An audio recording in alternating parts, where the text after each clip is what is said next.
John A. Webster, comrade members of Parliament, comrade councillors, to all the comrades, workers, the warriors, the heroes and the heroines, group member, group chairman, group secretary, to all the comrades, one love. Comrades, it is always good to be in East Rural St. Andrew. The truth is, Comrade Emmanuel, my political baptism as a youth was in the constituency of East Rural St. Andrew, all part of it. As a youngster, I used to go to Bull Bay, down a place called Rasta Lane. Different times, run on the beach and take the swim.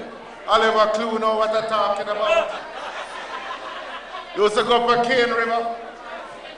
When for a while I thought I was going to try farming coffee, I go for red light, but I leave it before it broke me.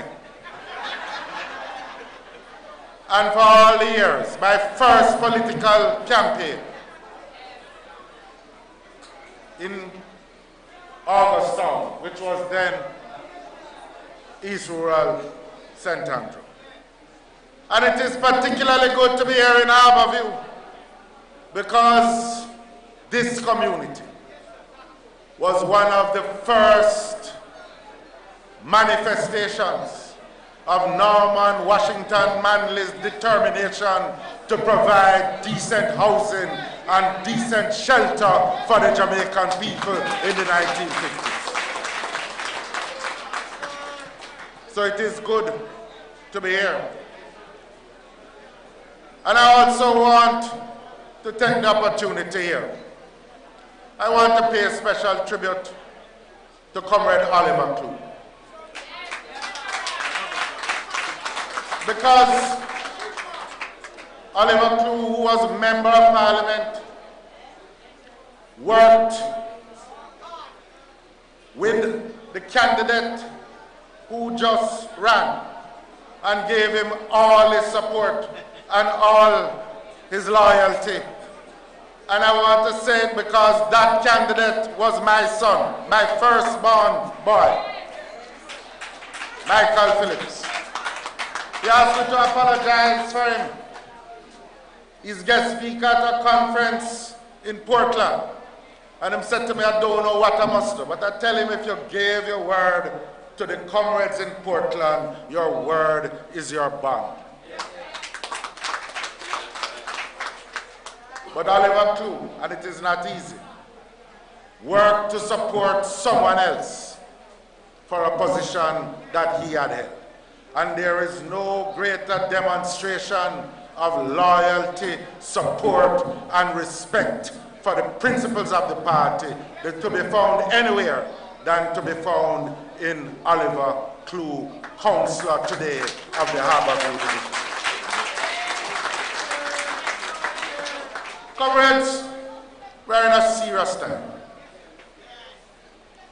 Every Jamaican today can feel the crisis facing the country. Newspapers write about it. Talk show hosts talk about it.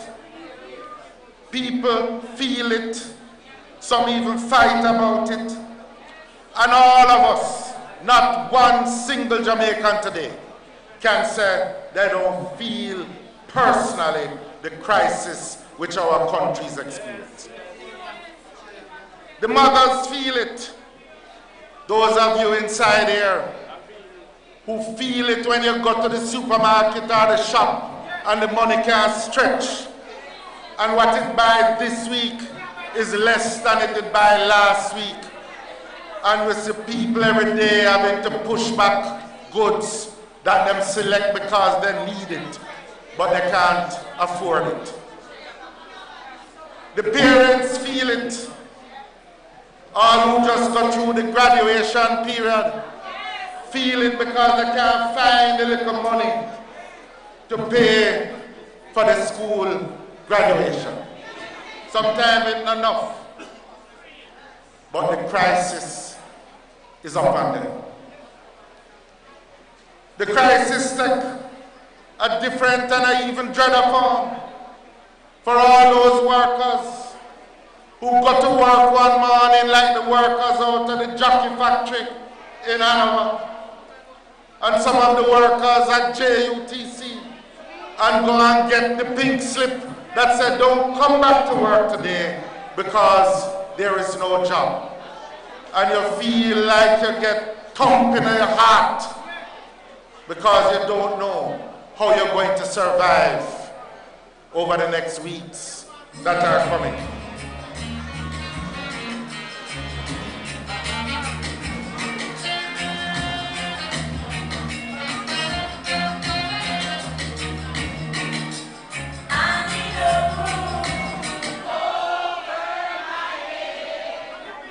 You feel the crisis when you're a NHD contributor and you have your little mortgage and you hear that interest rates going up.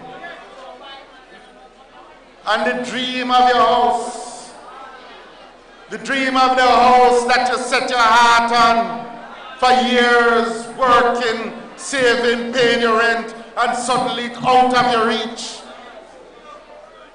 And then if that's not bad enough, things turn deadly when you go in your community and it's pure gunshot and bust and you can't even sleep and your bigness afraid them can't even eat and you turn and you wonder, what Lord am I going to do? What is my form? And then consider the poor taxi man, gas price raise, and him little profit from the taxi cut down.